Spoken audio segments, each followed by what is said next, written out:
Hello friends, सी language सीखने की series में आज हम देख रहे हैं हमारा लेक्चर 34 और इसमें हम ये दो पार्ट में पढ़ने वाले हैं। जिसका ये पहला पार्ट है, इसमें हम टॉपिक पढ़ेंगे storage classes in c language. पहली बात तो मैं आपको बता दूं कि क्लासेस शब्द से आप कंफ्यूज मत होइएगा। सी प्लस प्लस में जो क्लासेस टॉपिक होता है वो अलग है और स्टोरेज क्लासेस यहाँ पे अलग मीनिंग है, इसमें कोई रिलेशन नहीं है। तो क्लासेस का मतलब यहाँ बेसिकली क्लासिफिकेशन से है, कैटेगरी से है। तो ये दो पार्ट में मैंने वीडियो बनाया हुआ है, तो इसका ये पहला पार्ट है। ओके, तो हम स्टार्ट करते हैं। सबसे पहले मैं आपसे बात करता हूँ कि स्टोरेज क्लासेस क्या होती हैं, हमें इसको समझना है। तो आप मेरी एक बात बहुत ध्यान से सुनिएगा। आप सभी ने सी लैंग्वेज में प्रोग्रामिंग करी है तो आपने इस तरह की कोई लाइन ज़रूर लिखी होगी, यानी आपने वेरिएबल का डिक्लेरेशन किया होगा। जैसे आपने लिखा इंट एक्स असाइन 5। क्या होता है इससे? इससे ये होता है कि एक मेमोरी ब्लॉक बन जाता है। अब ये डिपेंड करता है कि हम डॉस बेस सी कर रहे हैं तो 2 बाइट्स मेमोरी कंज्यूम हो जाएगी, या विंडो बेस सी कर रहे हैं तो उसमें 4 बाइट का एक ब्लॉक हो जाएगा। तो ये आर्किटेक्चर पर डिपेंड करता है कि इंट वेरिएबल कितनी मेमोरी लेगा। 2 बाइट भी ले सकता है और 4 बाइट भी ले सकता है, डिपेंडिंग कि आप किस आर्किटेक्चर पे काम कर रहे हो। जो लोग को ये बात समझ में नहीं आ रही है वो इतना ध्यान से सुने। यदि आप टर्बो सॉफ्टवेयर यूज़ कर रहे हैं 3.0 डॉस बॉक्स के साथ, तो हो सकता है कि आप 16 बिट की सी के बारे में बात कर रहे हैं। 16 बिट की सी जिसमें इंट वेरिएबल 2 बाइट का होता है। और जो लोग कोड ब्लॉक्स यूज़ कर रहे हैं या डेव सीपीपी यूज़ करते हैं, ऐसे कुछ 32 बिट या 64 बिट के कंपाइलर्स यूज़ करते हैं, वो लोगों के यहाँ इंट वेरिएबल 4 बाइट का होता है। ठीक है, इतना सफिशिएंट है मेरे ख्याल से। अब आप ये समझिए कि ये जो वेरिएबल है ये 2 बाइट का है या 4 बाइट का है, इसका नाम क्या है? एक्स। तो ठीक है, हमें अपने आर्किटेक्चर का पता होगा। जैसे कि मैं यहाँ पे जो प्रोग्राम बनाने वाला हूँ ये कोड ब्लॉक्स में बनाने वाला हूँ। तो कोड ब्लॉक्स 32 बिट का या 64 बिट का अवेलेबल है, तो ये 4 बाइट का मेमोरी ब्लॉक होगा। तो 4 बाइट्स, यस 4 बाइट्स का मेमोरी ब्लॉक है ये। ओके, और इसके अंदर डेटा रखा हुआ है 5। तो बेसिकली ये डिक्लेरेशन स्टेटमेंट से इसको देखकर आप वेरिएबल के 3 कैरेक्टरिस्टिक्स बहुत आसानी से बता सकते हैं। कौन कौन सा? पहला कैरेक्टरिस्टिक है नेम ऑफ द वेरिएबल। बता सकते हैं कि नहीं? इस लाइन को देखेंगे आप तुरंत बोल देंगे हाँ इसका नाम है एक्स। दूसरी प्रॉपर्टी, मतलब वेरिएबल की एक प्रॉपर्टी थी उसका नाम, वैसी दूसरी property size of the memory block. तो कितना है? 4 बाइट। यस, यानी दूसरी प्रॉपर्टी आप बता सकते हैं डेटा टाइप को देख के। ध्यान रखिए, आपने नाम तो इसको देखकर बता दिया था, लेकिन साइज क्या होगा वो इसको देखकर बताया। अगर ये इंट की जगह फ्लोट लिखा होता तो कुछ और हो सकता था, कैर लिखा होता तो कुछ और हो सकता था, डबल लिखा होता तो कुछ और हो सकता था। यानी यहाँ पे डेटा टाइप क्या लिखा है उसको देखकर आपने बता दिया कि वेरिएबल किस साइज का होगा। तीसरी बात होती है टाइप ऑफ द कंटेंट, यानी डेटा का टाइप। ये डेटा टाइप आपने कैसे बता दिया? आपने कहा कि इसमें तो इंटीजर ही स्टोर होगा। कैसे बता दिया? इंट को देख के। यानी ये सेकंड और थर्ड प्रॉपर्टी हमें इंट शब्द को देखकर पता चल रही है, जबकि ये पहली वाली प्रॉपर्टी है वेरिएबल का नाम देखकर पता चल रही है। इन ऑल बोलूं तो ये 3 बातें, नाम क्या है वेरिएबल का, कितनी मेमोरी मिलेगी इसको, और इसमें किस तरह का कंटेंट स्टोर हो सकता है, टाइप ऑफ द कंटेंट, ये तीनों बातें हमें डिक्लेरेशन स्टेटमेंट को देखकर समझ में आ जाती हैं। ठीक है, ये पूरा क्या कहलाता है? डिक्लेरेशन स्टेटमेंट या data type declaration instruction. Okay, तो इसका मतलब ये हुआ कि 3 प्रॉपर्टीज वेरिएबल की, name of the variable, size of the memory block and type of the content, हमें इस डेटा टाइप डिक्लेरेशन इंस्ट्रक्शन या डिक्लेरेशन स्टेटमेंट को देखकर पता चलती है। लेकिन इन 3 कैरेक्टरिस्टिक के अलावा और भी कुछ बातें होती हैं, और भी कुछ प्रॉपर्टीज होती हैं वेरिएबल की। कौन सी होती हैं वो properties? Default value, storage, scope and life. क्या मतलब हुआ इनका? डिफॉल्ट वैल्यू का मतलब यह है कि अगर मैंने वेरिएबल बनाते वक्त उसमें कोई वैल्यू नहीं रखी होती, फॉर एग्जाम्पल यहाँ पे मैंने एक्स में असाइन किया 5, नहीं लिखा होता, तो एक्स में क्या होता? आप कहेंगे गार्बेज वैल्यू होती। हाँ बिल्कुल ठीक है, हो सकता है, लेकिन यहाँ पर क्या वैल्यू होगी? वो गार्बेज होगी या कुछ और होगी, ये किस पर डिपेंड करता है? ये भी किसी ना किसी बात पर डिपेंड करता है। तो वेरिएबल के इन 3 कैरेक्टरिस्टिक्स के अलावा एक कैरेक्टरिस्टिक ये भी होगा कि उसमें बाय डिफॉल्ट वैल्यू क्या होगी, और ये बात भी मैं डिक्लेरेशन स्टेटमेंट को देखकर बता सकता हूं। कैसे, ये अभी बताता हूं कैसे। पहले ये समझिए कि डिफॉल्ट वैल्यू का मतलब क्या हुआ। जब कुछ असाइन नहीं करा तो उसमें वैल्यू क्या है। स्टोरेज, स्टोरेज का मतलब होता है कहां पर मेमोरी मिलेगी। कहां पर मतलब रैम में या फिर सीपीयू रजिस्टर में, 2 चॉइस होती हैं। तो रैम में मिलेगा या सीपीयू रजिस्टर में मिलेगा।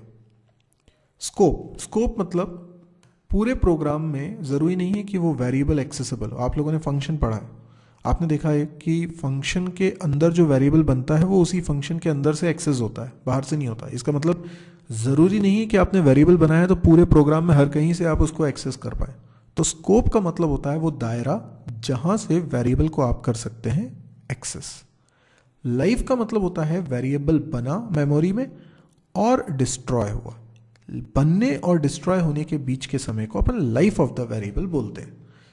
तो किसी वेरिएबल की लाइफ जरूरी नहीं है कि प्रोग्राम की लाइफ के बराबर हो सकता है एक प्रोग्राम की जिंदगी जितनी बड़ी है उससे कम समय के लिए वेरिएबल्स बने हैं। वेरिएबल बना, डिस्ट्रॉय हो गया, ऐसा हो सकता है। तो ये 4 बातें हमें क्या देखकर पता चलेंगी।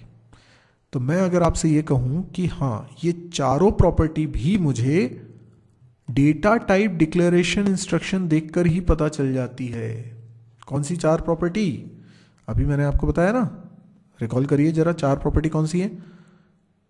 ये 3 के अलावा, ये 3 तो अलग कर दो, इनके अलावा 4 और प्रॉपर्टी हैं। पहली डिफॉल्ट वैल्यू, दूसरी स्टोरेज, तीसरी स्कोप ऑफ द वेरिएबल और चौथी लाइफ ऑफ द वेरिएबल। ये चारों बातें क्या देखकर पता चलेंगे? जैसे नाम पता चला था ये वेरिएबल का नाम यहां देखकर, मतलब डेटा टाइप डिक्लेरेशन इंस्ट्रक्शन को ही देखकर ये 3 बातें पता चली थी। वैसे ये 4 बातें भी डेटा टाइप डिक्लेरेशन इंस्ट्रक्शन को देखकर ही पता चलेंगी। लेकिन डेटा टाइप डिक्लेरेशन इंस्ट्रक्शन में भी आप क्या देखेंगे? वो शब्द जो इंट के भी पहले लिखा है, यहां पर जो लिखा है, पर यहां पे तो कुछ भी नहीं लिखा। ओके, कोई बात नहीं, अभी कुछ नहीं लिखा, पर हम लिख सकते हैं क्या? 4 में से कोई एक चीज। क्या लिख सकते हैं? हम लिख सकते हैं यहाँ पे ऑटो, या हम लिख सकते हैं रजिस्टर, या हम लिख सकते हैं स्टैटिक, या हम लिख सकते हैं एक्सटर्न। यानी इंट के पहले यहाँ क्या लिखा है उससे ये तय हो जाएगा कि ये 4 प्रॉपर्टीज क्या है। तो ये जो डिक्लेरेशन स्टेटमेंट है 4 में से किसी एक प्रकार का होगा। या तो ये ऑटोमेटिक होगा, तो यहाँ ऑटो कीवर्ड लिखा होगा, या फिर ये रजिस्टर होगा तो यहाँ रजिस्टर लिखा होगा, या ये स्टैटिक होगा। मतलब ये जो डिक्लेरेशन स्टेटमेंट है ये 4 प्रकार का हो सकता है। तो ये 4 प्रकार का 4 अलग अलग कीवर्ड्स की मदद से हो सकता है। तो आप इस लाइन को देखेंगे तुरंत बता देंगे कि ये क्या है। अच्छा, अभी तो कुछ भी नहीं लिखा, अभी जब कोई कीवर्ड यहाँ लिखा नहीं है तो फिर ये किस प्रकार का है? तो फिर जब कुछ कीवर्ड नहीं लिखा होता तो बाय डिफॉल्ट उसको ऑटो मानते हैं।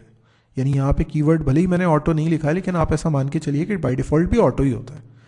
तो इसका मतलब ये जो अभी कैटेगरी है इसकी, ये 4 प्रकार की हो सकती है। तो कोई भी डिक्लेरेशन स्टेटमेंट है, डीएस मतलब डिक्लेरेशन स्टेटमेंट, ये कितने प्रकार का हो सकता है? 4 में से किसी एक प्रकार का हो सकता है। कौन कौन से 4 प्रकार हैं? उनके कुछ नाम होंगे। हाँ, इन्हीं नाम को, इन 4 कैटेगरी को ही हम स्टोरेज क्लासेस कहते हैं। स्टोरेज क्लासेस मतलब क्या हुआ? डिक्लेरेशन स्टेटमेंट 4 प्रकार के हो सकते हैं, स्टोरेज क्लासेस इनको बोलते हैं। एक कहलाता है ऑटोमेटिक स्टोरेज क्लास, एक कहलाता है रजिस्टर स्टोरेज क्लास, एक कहलाता है स्टैटिक स्टोरेज क्लास, और एक कहलाता है एक्सटर्नल स्टोरेज क्लास। तो 4 तरह के स्टोरेज क्लास होते हैं। यहां पर क्या लिखा है उसको देखकर हम बता सकते हैं कि वो कौन सी स्टोरेज क्लास है। और एक बार मुझे वो पता चल गया तो मैं ये चारों प्रॉपर्टीज उसकी बता सकता हूं। ठीक है, तो ये है 4 storage classes, automatic, register, static और एक्सटर्नल। अब हमको क्या समझना है? एक तो हमें ये समझना है कि डिक्लेरेशन स्टेटमेंट में क्या लिखा होगा, तो हम तय कर लेंगे कि ये कौन सी स्टोरेज क्लास है। वैसे मैंने बता दिया अभी कौन सा कीवर्ड आप देखेंगे तो आपको पता चल जाएगा। जैसे ऑटो कीवर्ड लिखा है तो ऑटोमेटिक स्टोरेज क्लास है, लाइकवाइज। लेकिन ये चारों स्टोरेज क्लास में हमें पता चल गया, चलो कि ठीक है, ये जो वेरिएबल है ये ऑटोमेटिक स्टोरेज क्लास की कैटेगरी में है। तो फिर वो चार properties, default value, storage, scope, life, क्या होगा? ये बात याद करने के लिए आप एक चार्ट देखिए। इस चार्ट को अच्छी तरीके से स्क्रीन को पॉज करके आप देखिए। यहां पर मैंने क्या किया, स्टोरेज क्लासेस के नाम लिखे हुए हैं, ऑटोमेटिक, रजिस्टर, स्टैटिक, एक्सटर्नल, और क्या कीवर्ड्स यूज होते हैं वो भी लिखा हुआ है। और अगर कोई वेरिएबल बाय डिफॉल्ट, आज तक हम बना रहे थे, हमने नहीं पढ़ा स्टोरेज क्लासेस, तब तक हम जो वेरिएबल बना रहे थे वो तो ऑटोमेटिक स्टोरेज क्लास का ही था ना, क्योंकि हम कोई कीवर्ड इसमें से लिखते नहीं है, और जब नहीं लिखते हैं तो बाय डिफॉल्ट कौन सा होता है, ऑटोमेटिक। तो डिफॉल्ट वैल्यू क्या होती है, गार्बेज। और स्टोरेज कहाँ होता है, रैम में। स्कोप क्या होता है, limited to the block in which it is declared, यानी ब्लॉक क्या होता है, कर्ली ब्रैकेट्स। तो यानी जो वेरिएबल हमने बनाया है, सपोज करिए मैंने एक वेरिएबल बनाया, लेकिन ये वेरिएबल बनाने के लिए मैंने एक ब्लॉक बनाया और वेरिएबल डिक्लेरेशन वाली लाइन मैंने यहाँ लिखी हुई है।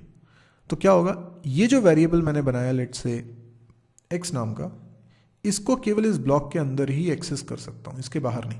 अब ये ब्लॉक हो सकता है कोई फंक्शन हो या यूं ही मैंने कोई ब्लॉक बनाया हो, पर ब्लॉक इसे बोलते हैं जो कर्ली ब्रैकेट से बनता है। और इसके अंदर जो वेरिएबल डिक्लेयर किया है, डिक्लेयर कैसे करते हैं, इंट एक्स, है ना। और डिक्लेयर करते वक्त आपने उसके पहले कोई कीवर्ड नहीं लिखा, और लिखा भी है तो ऑटो कीवर्ड लिखा है, तो वो ऑटोमेटिक स्टोरेज क्लास का वेरिएबल माना जाएगा। और ऐसा वेरिएबल केवल उसी ब्लॉक के अंदर से एक्सेस होगा जिसमें उसे बनाया गया है। तो ये हो गया उसका स्कोप। देन लाइफ, लाइफ क्या है, जब तक वो ब्लॉक का कोड चल रहा है तब तक उस वेरिएबल की लाइफ, यानी इस ब्लॉक के अंदर लिखी सारी लाइंस जब चल जाएंगी तो ये एक्स वेरिएबल अपने आप हो जाएगा डिस्ट्रॉय, यानी जैसे ही ब्लॉक एंड हुआ एक्स की लाइफ भी खत्म हो गई। तो अभी तक जितने वेरिएबल्स हम बना रहे थे वो ऑटोमेटिक स्टोरेज क्लास के थे, तो सबसे ज़्यादा ये यूज़ होते हैं, तो इसके बारे में तो आपको पता होना ही चाहिए।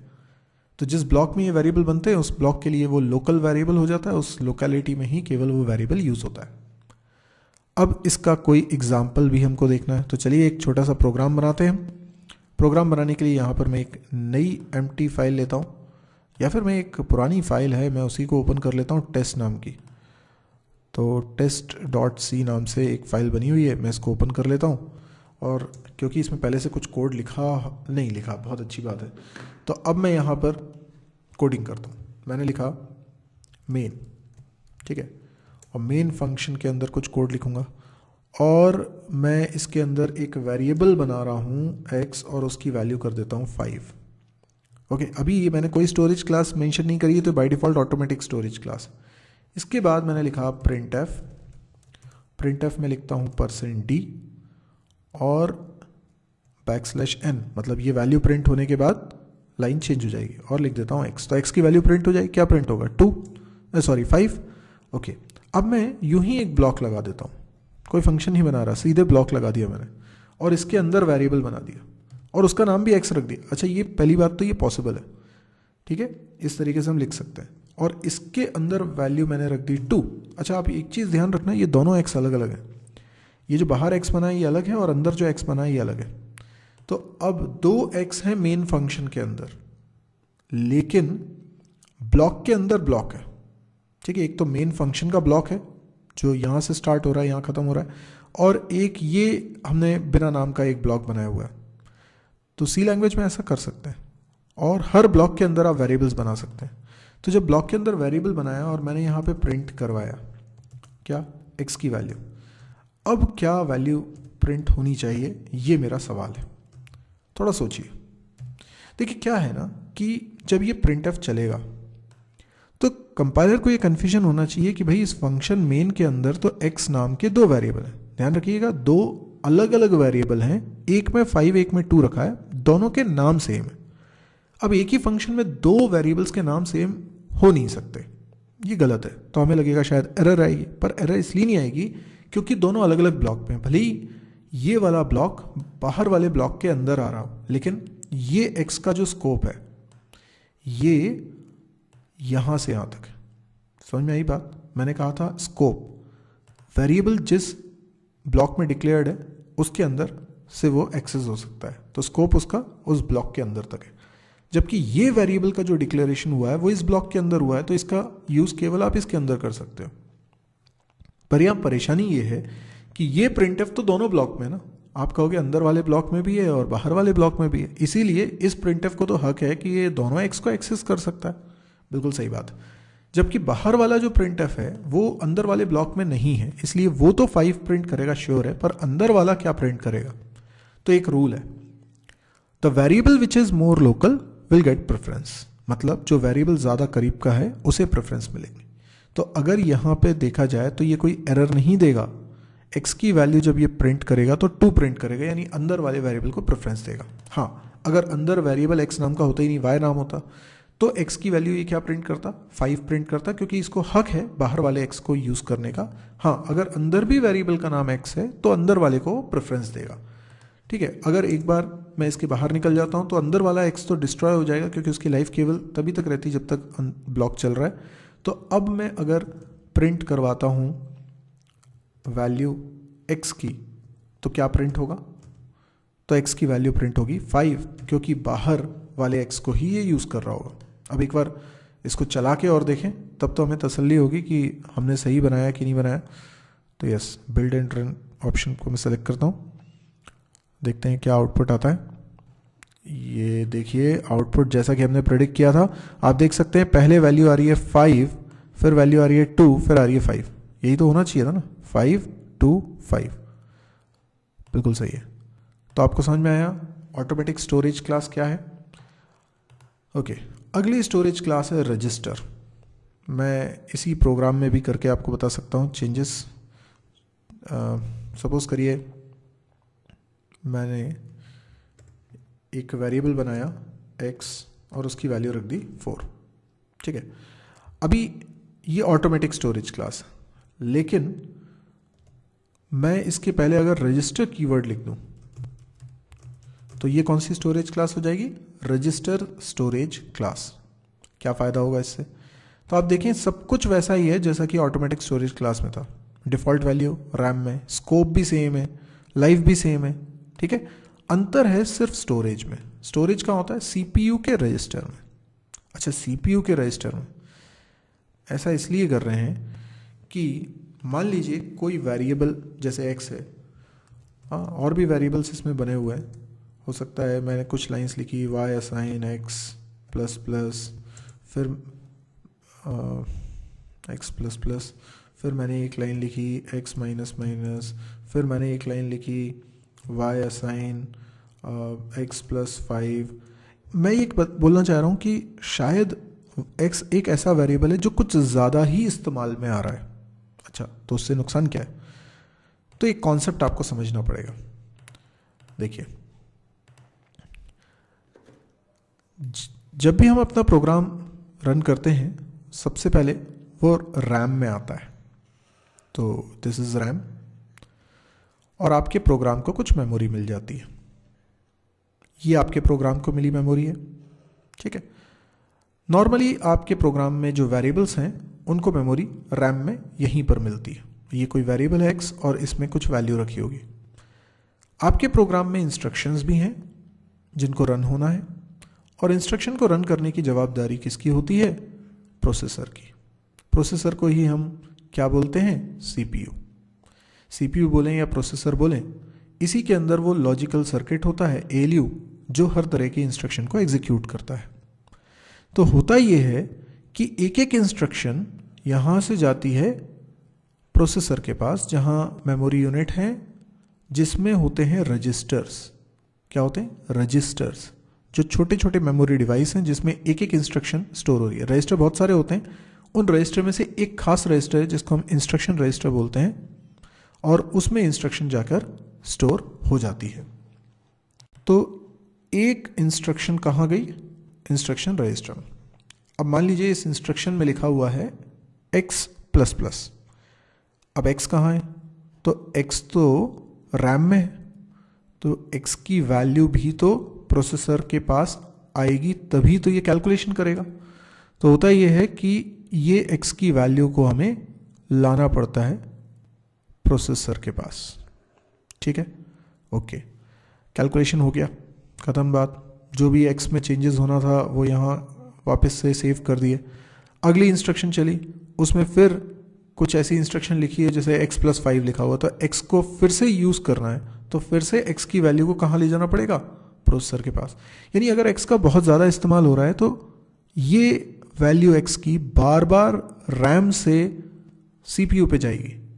अच्छा, ये रैम से CPU में आने में जो समय लगता है, मान लीजिए कि t टाइम लगता है, t टाइम लगता है रैम से वेरिएबल के डेटा को प्रोसेसर तक आने में।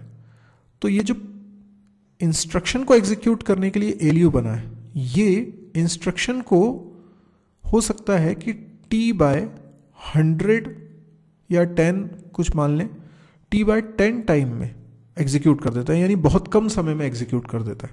सोचिए, डेटा को लाने में लगने वाला समय ज़्यादा है और उस इंस्ट्रक्शन को एग्जीक्यूट करने में उतना समय नहीं लग रहा। तो होगा क्या, डेटा को बार बार लाने में जो समय लग रहा है उससे आपके ओवरऑल प्रोग्राम की स्पीड तो कम नज़र आएगी, क्योंकि ये प्रोसेसर खाली बैठा रहेगा, इंस्ट्रक्शन एग्जीक्यूट ही नहीं हो पाएगी जब तक डेटा नहीं आएगा।